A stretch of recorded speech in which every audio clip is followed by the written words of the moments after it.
السلام عليكم ورحمة الله وبركاته. طلاب الأعزاء، طلاب الصف الأول الإعدادي التعليم الجديد الفصل الدراسي الأول 2026. مرحبا بكم مجددا مع أقوى امتحان لشهر أكتوبر 2025. إن شاء الله الامتحان يكون متوقع بإذن رب العالمين في جميع المحافظات وجميع الإدارات التعليمية. وطبعا كل ما تتابعوا قناتكم قناة نسر اللغة العربية إن شاء الله ننزل على طول جميع الامتحانات وجميع الأسئلة المهمة والمتوقعة بإذن رب العالمين. اللهم صل على سيدنا محمد صلى الله عليه وسلم. ربنا افتح بيننا وبين قومنا بالحق وأنت خير الفاتحين.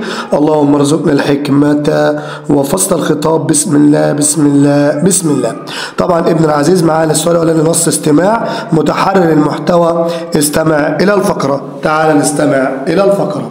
طبعا الفقرة أو النموذج الأولواتي: المهارات هي الركيزة الأساسية التي تمكننا من تحقيق طموحاتنا وتحقيق النجاح في مختلف مجالات الحياة، فهي لا تمثل مجرد معرفة نظرية بل قدرة عملية على تطبيق هذه المعرفة بفاعلية وإتقان، سواء كانت مهارات تقنية متعلقة بمجال معين أم مهارات شخصية مثل التواصل الفعال والقيادة وحل المشكلات، كما أنها تمنحنا الأدوات اللازمة للتكيف مع المتغيرات والتحديات التي نواجهها في حياتنا المهنية. دي طبعا ادي النموذج اللي هو بتاع خاص بنص الاستماع. طبعا معنى كلمة الركيزة أكيد طبعا الأساس الذي يعتمد عليه. خلي بال حضرتك لأنها كلمة مهمة ومتوقعة. المهارات الشخصية لا تقل أهمية عن المهارات التقنية. إجابة صحيحة. اذكر 3 أمثلة على المهارات الشخصية التي تساعدنا في حياتنا اليومية والمهنية: التواصل الفعال، القيادة، حل المشكلات. يبقى 3 من المهارات الشخصية: التواصل الفعال، القيادة، حل المشكلات. طبعا عندنا التعبير الكتابي. حضرتك انت المفروض عندك كتابة سيرة ذاتية بتتكلم طبعا فيها عن الحياة بتاعتك وإنجازاتك العملية وغيرها. طبعا لو جاي اتكلم على خطبة إقناعية، الخطبة الإقناعية إن أنت بتقنع أي فرد أو أي مجموعة بشيء معين، وتبدأ بها: أيها الشباب الأعزاء، أرحب بكم في موضوع هام حول أهمية تطوير المهارات الشخصية والتقنية للشباب. هل سألتم أنفسكم عن أهمية تكتب عن الموضوع المراد الإقناع به؟ بعد كده ابن العزيز عندنا السؤال الثالث: النص الأدبي متحرر المحتوى. اقرأ ثم اجب. كان حصاد عام 1991 من الروايات وفيرا، وكانت بعض سنابله ذهبية متألقة، وتجيء خالتي صفية والديرة لبهاء طاهر في مقدمة الروايات من حيث ما علاقته من تقدير واهتمام، وينتهي العام بصدور البلدة الأخرى لإبراهيم عبد المجيد في صمت بالرغم من قيمتها الفنية الكبيرة. عفوا. وتتوالى الأعمال الممتازة مع مطلع العام الجديد لكي تسب الرواية إلى الصدارة بين الأجناس الأدبية من حيث غزارة الإنتاج وارتياد الآفاق الجديدة. مرادف كلمة وفيرا معناها غزيرا أو كثيرا زي ما أنت عايز. مضاد اهتمام طبعا إهمال. ده علامة صح أم خطأ؟ شبه الكاتب الإنتاج الأدبي بالزرع الذي يمكن حصاده. إجابة صحيحة. رواية البلدة الأخرى لإبراهيم عبد المجيد لاقت اهتماما كبيرا عند صدورها. طبعا في مقدمة طبعا اللي هي البلدة الأخرى لإبراهيم عبد المجيد في صمت بالرغم من قيمتها الفنية. يبقى الإجابة خطأ. صدق غرض المقال بيان عظمة الإنتاج الأدبي. بعد كده النص المعلوماتي يعد لعب جزرة من جذور الأداء، أي إنه نوع من أنواع النشاط الإنساني، ولكنه ليس مجرد نشاط جسمي فقط بل نشاط عقلي أيضا، ونستطيع أن نتخيل ذلك من خلال تتبع الأطفال وهم يكبرون. فسنلاحظ نلاحظ أن الأطفال لديهم قدرة عالية على ابتكار ألعاب صغيرة وأصدقاء خياليين وأعداء ووحوش، ولكن سرعان ما يبدأ الطفل بامتصاص عناصر من ثقافة مجتمع من خلال المختلفة، أي أنه يكتسب عادات وتقاليد مجتمع.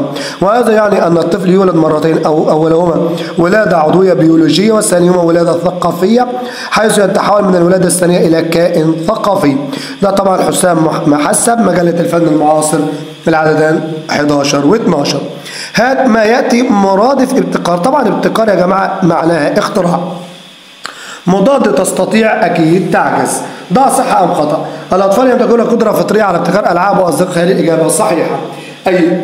أي أنه نوع من أنواع النشاط الاستماعي. وضح علاقة الجملة بما قبلها. يبقى هنا طالما أي يبقى توضيح وتفسير. يعد اللعب جذرا من جذور الأداء، أي أنه بيوضح. بعد كده النص الشعري خامسا متحرر المحتوى. اقرأ ثم أجب. ديننا حبك يا هذا الوطن، صرنا فيه سواء والعلن، فروايتنا تاريخ وشهدها الزمن، قد رأينا النار يعلوها الرماد، يا فلسطين فقمنا للجهاد ونفضنا ذل عنا والرقاد. هات المراد بكلمة الرقاد. طبعا التقاعس والتكاسل. سرنا والعلن. طبعا يا ابني دي بينهم تضاد يقوي المعنى ويوضح. حضرتك بعد كده معايا الغرض الأساسي للشعر في الأبيات طبعا حب الوطن. بين أثر استخدام الشاعر الأساليب الإنشاء في النص تثير انتباه القارئ وجذب الانتباه. طبعا النحو يا ابني مهم جدا، وانت طبعا عارف ان عندك المفعول المطلق والمفعول لأجله، الفعل لازم المتعدي والفعل المجرد والمزيد وغيره. اجتمع الأب بأبنائه يوم الجمعة. طبعا يوم الجمعة، الجمعة مضاف إليه مجرور علامة جره الكسرة. وقال لهم يا أبنائي إن مستقبلكم مبني على إن مستقبلكم مبني خبر إن مرفوع على رفع الضم. إن طبعا بتنصب المبتدأ ويسمى اسما، وترفع الخبر ويسمى خبرا. إن مستقبلكم مبني على حاضركم فاجتهدوا في دراستكم. رافعين، طبعا رافعين حال منصوب بالياء. راية العلم وهذبوا أخلاقهم تهذيبا طبعا في الفوز والفلاح في الدنيا والآخرة. طبعا طالما في واو واسمين ورا بعض يبقى اللي بعد الواو طبعا معطوف على طول. هنا مجرور، اسم مجرور، يبقى هنا معطوف مجرور بالكسرة. إعراب أعربنا مضاف إليه وخبر إن وحال منصوب بالياء. استغرق فعل لازم. طبعا اجتمع الأب لأن ما فيهاش مفعول به، التزم بالفعل فقط. هذبوا طبعا ايه هتبقى اخلاقكم مفعول به، يبقى اذا الفعل متعدل انه نصب مفعول به اللي هي اخلاقكم. ضمير وبينه الى طبعا في ابنائه، ونوعه ضمير متصل. ضمير متصل. مفعول مطلق طبعا تهذيبا. هذبوا تهذيبا مفعول مطلق مؤكد للفعل. مفعول لاجله طبعا طمعا سبب حدوث الفعل. لماذا نهزمهم؟ طمعا في الفوز. بعد كده رفع اللاعبون الكأس وهم مبتسمون. طبعا لا تترك عملا. طبعا لما جمله اسميه يبقى مبتدا وخبر والجمله كلها حال. لا تترك عملا دون ان تنجزه. طبعا هنا فين الفاعل؟ ضمير مستتر تقديره ايه؟ انت. القواعد الإملائية في البيت أب وأم وأبناء. الكلمة التي بها ألف وصل طبعا إيه؟ البيت. إذا أردت أن ترى النجوم فانظر إلى. طبعا السماء هي اللي كتابتها صحيحة. أطعمت الأم أبناءها. رسمت الهمزة المتوسطة فيما تحتها خط على السطر. ليه؟ لأنها أبيناء، لأنها مفتوحة وما قبل مد. طبعا اكتب بخط نسل، اكتب بخط نسل بخط كويس. وإذا كانت النفوس كبارا تعبت في مرادها الأجسام. طبعا دي طبعا نموذج استرشادي. انتظروا غدا بمشيئة الرحمن نموذج استرشادي آخر لامتحان إن شاء الله شهر أكتوبر 2025. كل عام وحضراتكم بخير.